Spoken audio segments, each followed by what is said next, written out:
Dear students, welcome to the STP Computer Education.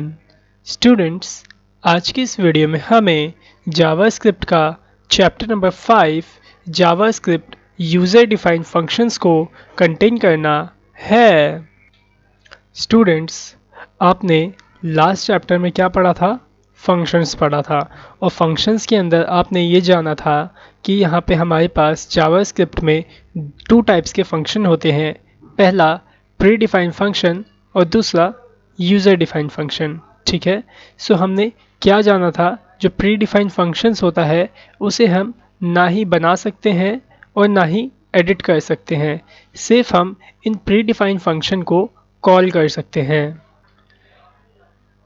क्यों हम इस प्री डिफाइंड फंक्शन को एडिट नहीं कर सकते? क्योंकि जो ये प्री डिफाइंड फंक्शंस हैं आपके जावास्क्रिप्ट में पहले से ही बने होते हैं।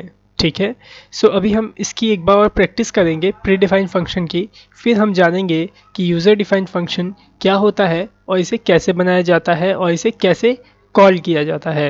ठीक है, सो याद होगा आपको हमने यहाँ पे क्या किया है, एक HTML5 में डॉक्यूमेंट स्ट्रक्चर HTML का राइट कर लिया है और यहाँ पे मैं प्री डिफाइंड फंक्शन को पहले कॉल करके आपको दिखाता हूँ।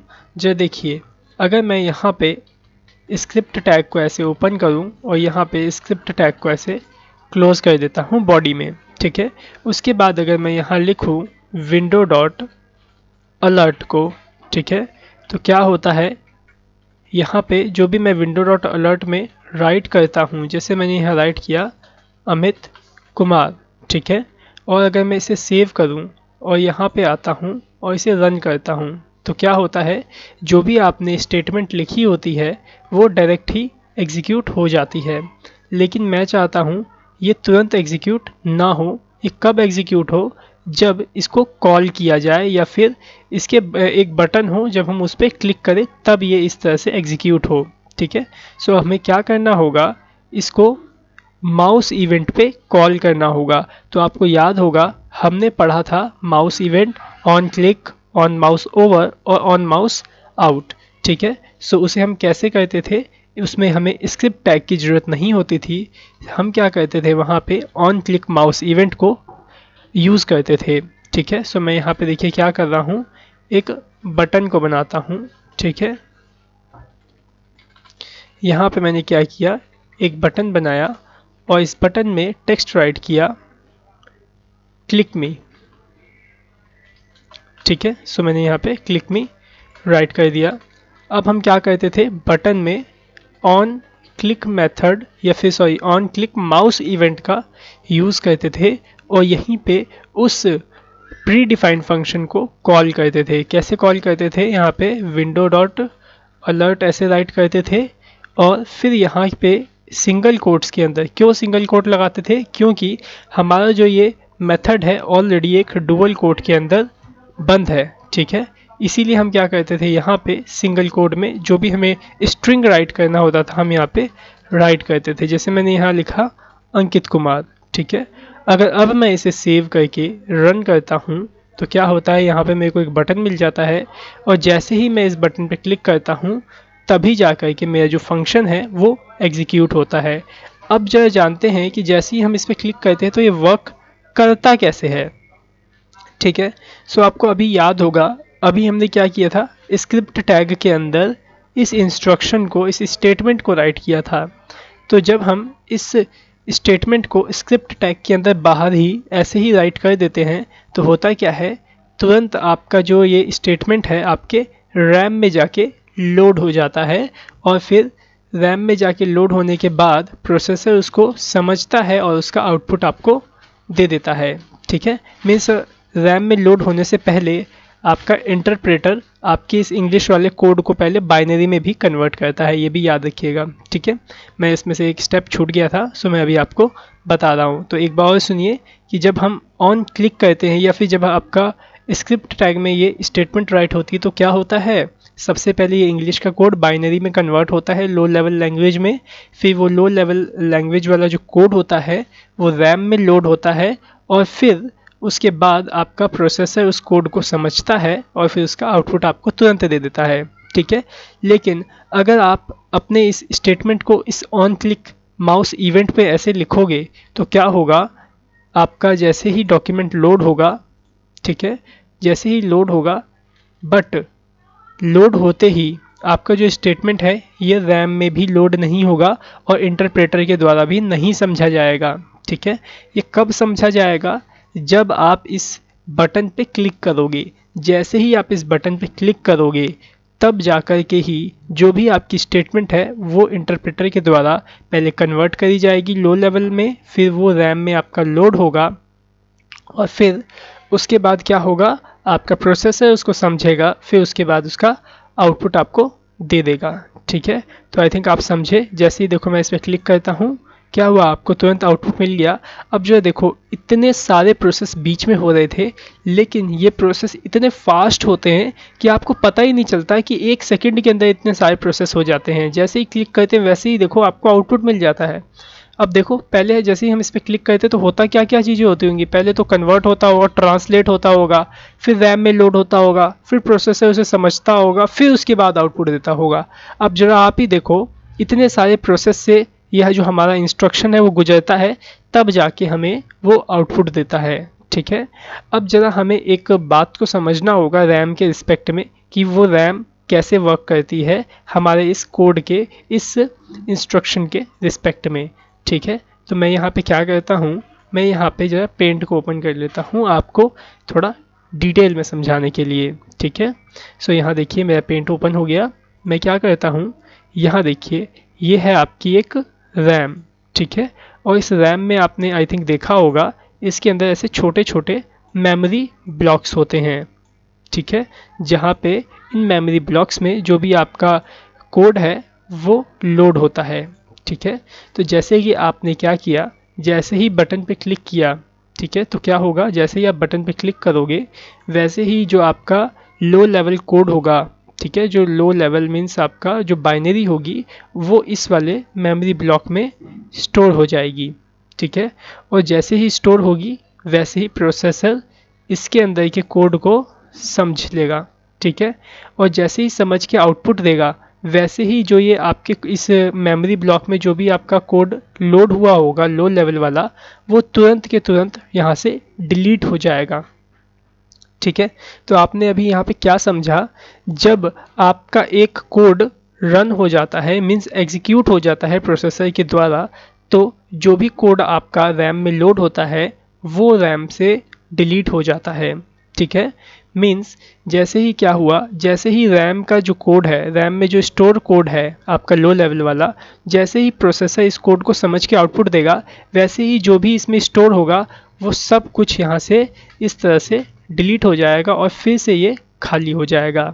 ठीक है, तो आपने इसके रिस्पेक्ट में क्या समझा कि जैसे ही आपका कोड एग्जीक्यूट होता है वैसे ही आपके रैम के अंदर जो भी कोड स्टोर होता है वो डिलीट हो जाता है। ठीक है, तो आई थिंक आपने ये समझ लिया होगा। ठीक है, सो अब हम क्या करते हैं, अपने आगे के टॉपिक को कंटेन करते हैं। तो यहाँ देखिए, यहाँ पे मैंने क्या डिफ़ाइन किया है, यूज़र डिफाइंड फंक्शन। सो यहाँ पे अभी हम क्या करने वाले हैं, यूज़र डिफाइंड फंक्शन के बारे में जानने वाले हैं। तो सबसे पहली बात आपको ये जाननी होगी, जब भी हम यूज़र डिफाइंड फंक्शन का यूज़ करते हैं तो सबसे पहले आपको फंक्शन खुद से बनाना पड़ता है। मीन्स बनाना पड़ता है का मतलब ये है कि आपको फंक्शंस को पहले डेवलप करना पड़ेगा, देन उसके बाद कॉल करना पड़ेगा। क्योंकि जो प्री डिफाइंड फंक्शन होते हैं वो पहले से ही बने बनाए होते हैं, जिसे कि सिर्फ और सिर्फ आप कॉल करते हो, ना कि बनाते हो। लेकिन यूज़र डिफाइंड फंक्शन में हम क्या करेंगे, अभी हम फंक्शन को बनाना सीखेंगे कि किस तरह से हम फंक्शन बनाते हैं। ठीक है, और प्रोग्रामिंग के शब्दों में फंक्शन को बनाने को हम क्या कहते हैं, फंक्शन की डेफिनेशन करना। ठीक है, वो सब अभी हम प्रैक्टिकल करेंगे तो अभी जान जाएंगे। ठीक है, तो देखो मैं क्या करता हूँ, यहाँ पे एक यूज़र डिफाइंड फंक्शन को बनाता हूँ, तो देखिएगा वो कैसे बनेगा। ठीक है, सो मैं देखिए यहाँ पे क्या करता हूँ, यहाँ पे हेडिंग 2 के अंदर पहले राइट करता हूँ कुछ सेंटेंस को, कुछ फीचर्स बनाने के लिए कुछ मैं यहाँ पे राइट करता हूँ। सो स्टूडेंट्स, जो यहाँ देखिए मैंने यहाँ पे क्या राइट किया, H2 के अंदर मैंने राइट किया व्हाट इज़ माई नेम। ठीक है, और यहाँ पे नीचे एक बटन बनाया और यहाँ पे राइट किया click here to know your name. ठीक है।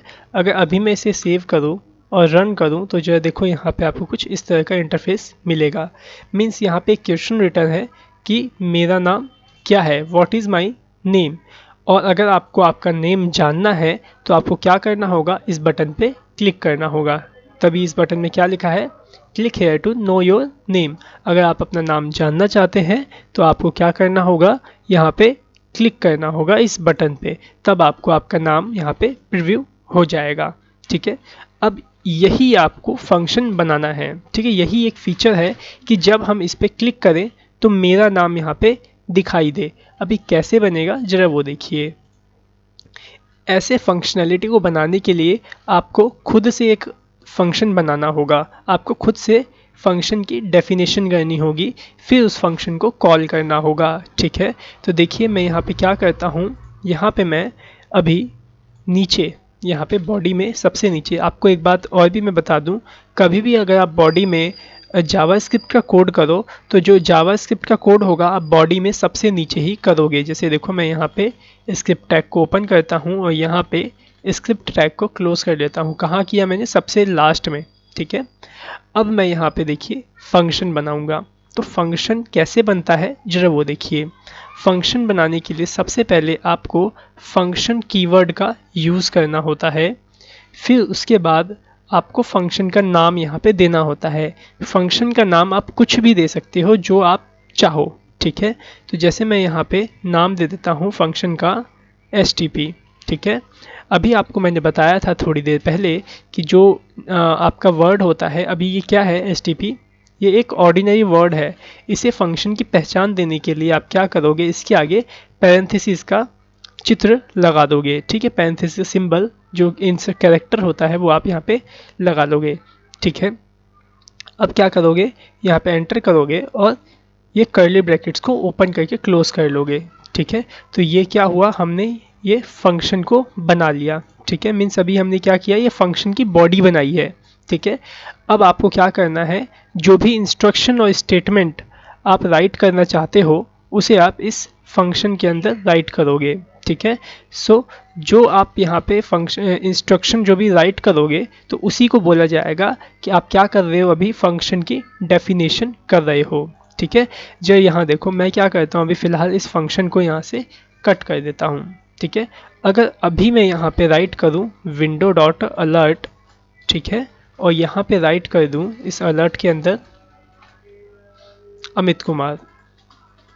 ठीक है, सो क्या होगा, अगर मैं इसे सेव करूं और ऐसे रन करूं तो देखो होगा क्या, तुरंत यहाँ पे मेरे को पहले आंसर मिल जाएगा अमित कुमार। ठीक है, और फिर बाद में मेरे को ये दिखाई देगा। ठीक है, लेकिन मैं क्या चाहता हूँ, जब इस बटन पे क्लिक हो तभी वो रिज़ल्ट मिले। ठीक है, तो आपको क्या करना होगा, इसको फंक्शन के अंदर रखना होगा। ठीक है, तो मैं क्या करता हूँ, जो अभी हमने फंक्शन की बॉडी बनाई थी, ये क्या है, पूरा फंक्शन की बॉडी, और फिर आप क्या करोगे, इस इंस्ट्रक्शन को यहाँ से हटा के इस फंक्शन के अंदर रखोगे। ठीक है, तो अब आप इसे क्या कहोगे कि हमने क्या किया है, फंक्शन की डेफिनेशन करी है, मीन्स फंक्शन एक बनाया है। ठीक है, सो आई थिंक आप समझ गए कि फंक्शन किस तरह से बनाते हैं और फंक्शन डेफिनेशन क्या होती है। फंक्शन डेफिनेशन मतलब कि जो भी आप इंस्ट्रक्शन इस फंक्शन के अंदर राइट करोगे उसी को फंक्शन डेफिनेशन कहा जाता है। ठीक है, तो ये क्या है, पूरा का पूरा फंक्शन डेफिनेशन। अगर अब आपसे कोई पूछे कि फंक्शन डेफिनेशन करना क्या होता है तो आप बताओगे जो भी फंक्शन हम बनाते हैं और उसके अंदर जो भी हम इंस्ट्रक्शन और स्टेटमेंट को राइट करते हैं उसी को फंक्शन डेफिनेशन करना कहा जाता है। ठीक है, अब यहाँ पे देखिए क्या किया हमने, एक फंक्शन खुद से बनाया है, यूज़र डिफाइन फंक्शन। इसको आप क्या बोलोगे, यूज़र डिफाइन फंक्शन बोलोगे। ठीक है, आपको याद होगा कि जैसे कि हम यूज़ करते थे विंडो डॉट अलर्ट फंक्शन का मेथड का, तो वो क्या होते थे, वो बाय डिफ़ॉल्ट ऑलरेडी बने होते थे, बस हम क्या करते थे, उन्हें कॉल करते थे। कैसे कॉल करते थे, जैसे इस बटन पे क्लिक करने के बाद हमें उसे कॉल करवाना है तो हम क्या करते थे, यहाँ पे ऑन क्लिक माउस इवेंट का यूज़ करते थे। ठीक है, और अपने डुअल कोट्स में उस फंक्शन का नाम लिख देते थे।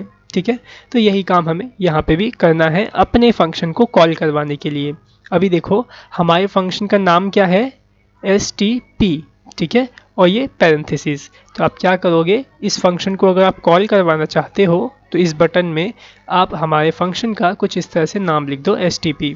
ठीक है, तो अभी देखो हमने यहाँ पे क्या किया, सबसे पहले यूज़र डिफाइंड फंक्शन के अंदर हमने पहले फंक्शन की डेफिनेशन करी और फिर उसके बाद जो फंक्शन हमने बनाया है उस फंक्शन को फिर हमने यहाँ पे कॉल कर लिया।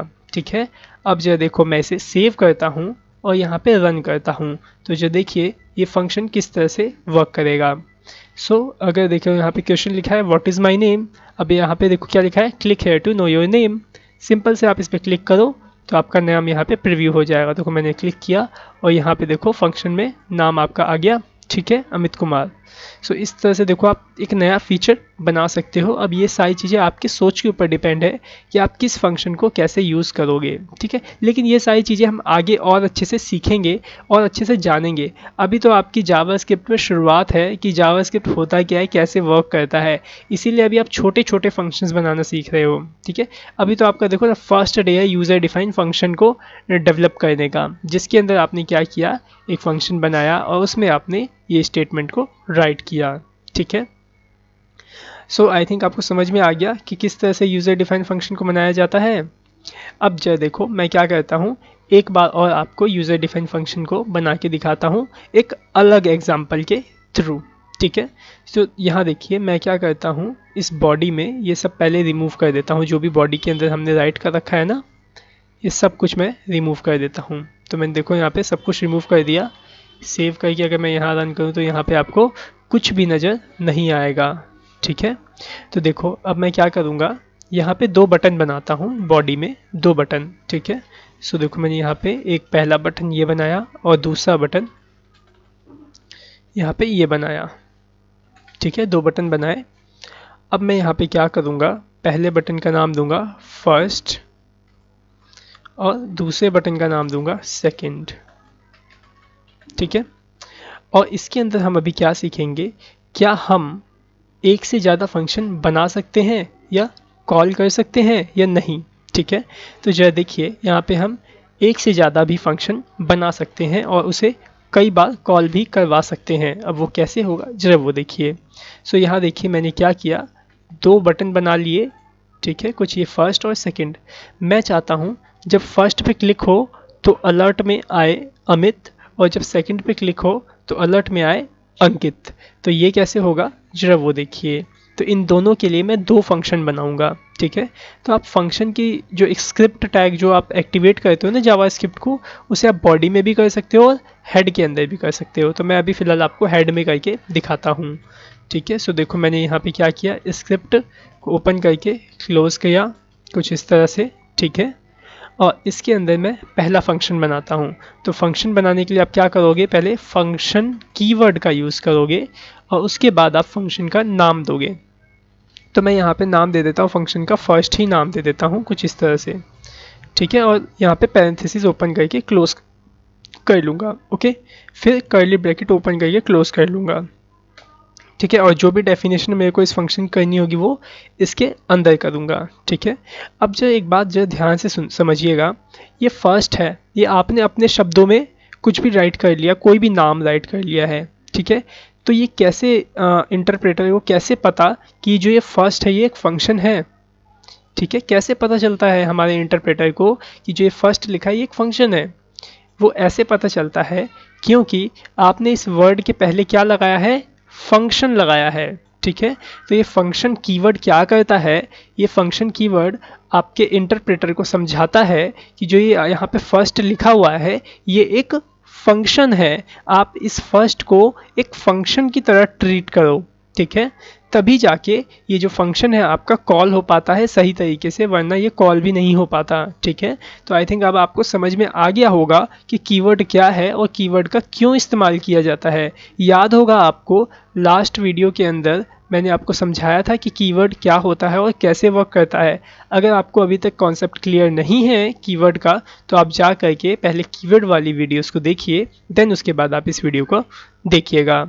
ओके, सो आई थिंक आप समझ गए होंगे कि जो कीवर्ड होता है वो क्या करता है, हमारे जो वर्ड्स होते हैं या जो फंक्शंस होते हैं या फिर जो भी वर्ड होते हैं उसका मीनिंग समझाता है इंटरप्रेटर को। ठीक है, सो आई थिंक आप समझ गए कि किस तरह से कीवर्ड यूज़ होता है। ठीक है, तो ये फर्स्ट क्या है, हमारा एक फंक्शन है। ठीक है, सो अब हमें क्या करना है, यहाँ पे इस फंक्शन की डेफिनेशन करनी है। ठीक है, सो मैं क्या चाहता हूँ, इस फर्स्ट फंक्शन को जब कॉल किया जाए तब क्या प्रिंट हो, तब प्रिंट हो अमित। ठीक है, सो मैं यहाँ पे क्या करूँगा, इस फंक्शन के अंदर इंस्ट्रक्शन राइट करूँगा, विंडो डॉट अलर्ट के अंदर यहाँ पे अमित को कॉल करूँगा। ठीक है, अमित कीवर्ड यहाँ पे स्ट्रिंग यहाँ पे राइट कर दूँगा। ठीक है, सो मैंने क्या किया, यहाँ पे इस तरह से इस फंक्शन की डेफिनेशन कर दी। ठीक है, पहला फंक्शन हमारा बन गया।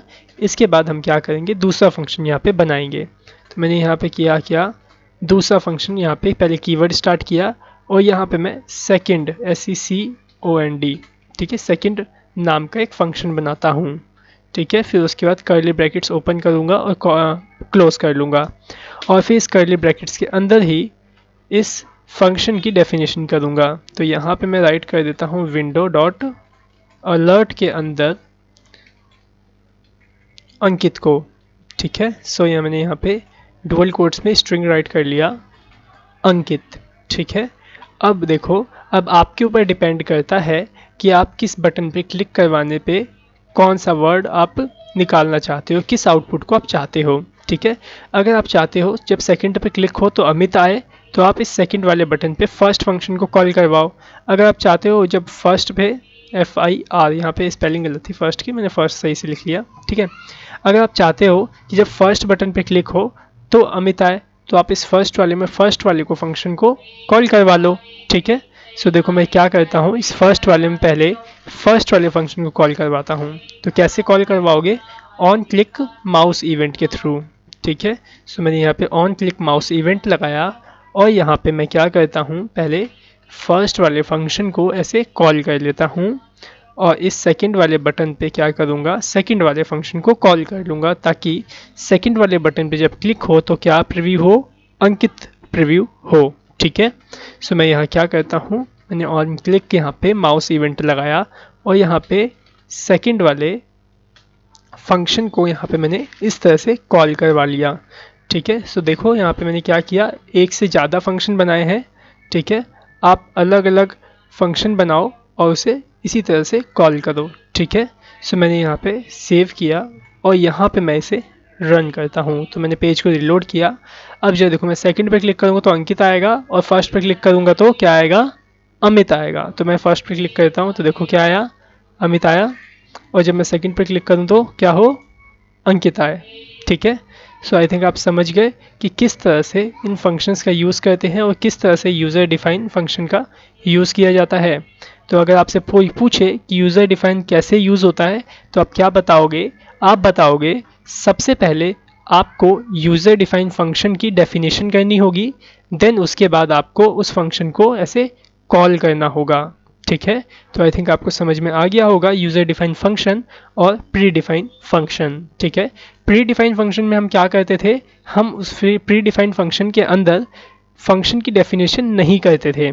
क्यों नहीं करते थे, क्योंकि जावा स्क्रिप्ट के अंदर पहले से ही उन प्री डिफाइन फंक्शन की डेफिनेशन ऑलरेडी हो रखी होती है। ठीक है, इसीलिए हमें प्री डिफाइन फंक्शन को एडिट नहीं कर सकते थे और ना ही बना सकते थे। लेकिन यहाँ यूज़र डिफाइन फंक्शन के अंदर हम अपने नाम से ही फंक्शन बना लेते हैं। मीन्स किसी भी नाम से आप फंक्शन बना सकते हो और उस फंक्शन की डेफिनेशन कर सकते हो और फिर उसे बाद में आप कॉल भी कर सकते हो। ठीक है, सो आई थिंक आपको क्लियर हो गया होगा कि यूज़र डिफाइन फंक्शन क्या है और प्री डिफाइन फंक्शन क्या है और ये दोनों वर्क कैसे करते हैं। ठीक है, अगर ये वीडियो समझने में आपको काफ़ी कठिनाई आई होगी तो आप क्या करो, इस वीडियो को एक बार और दोबारा से देखो। मैं आपको ये बात रिकमेंड करूँगा कि आप इस वीडियो को दोबारा देखो, क्योंकि इस वीडियो के अंदर आपको काफ़ी सारे फंडामेंटल्स, जो मेन चीज़ है, बहुत ही इंपॉर्टेंट चैप्टर हैं ये सारे के सारे। जो भी आपके जावास्क्रिप्ट के स्टार्टिंग के जो सारे चैप्टर्स हैं ना आपके,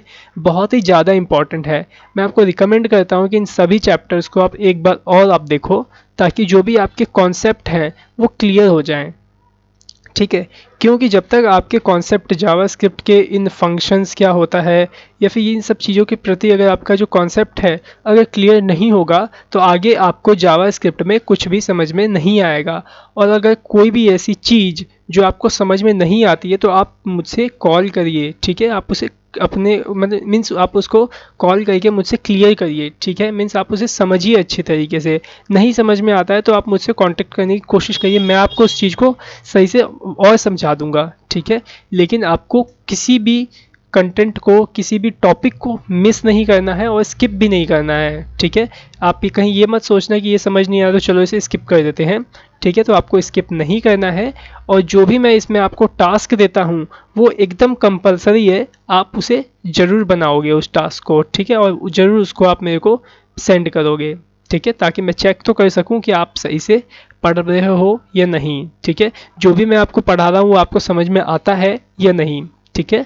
अगर आपको समझ में आता है तो आप मेरे को टास्क सेंड कर दोगे, अगर आपको समझ में नहीं आता है तो आप मेरे को कॉल करो, ठीक है। उस टास्क को मैं आपसे सही से बनवाऊंगा और आपको समझा दूंगा, ठीक है।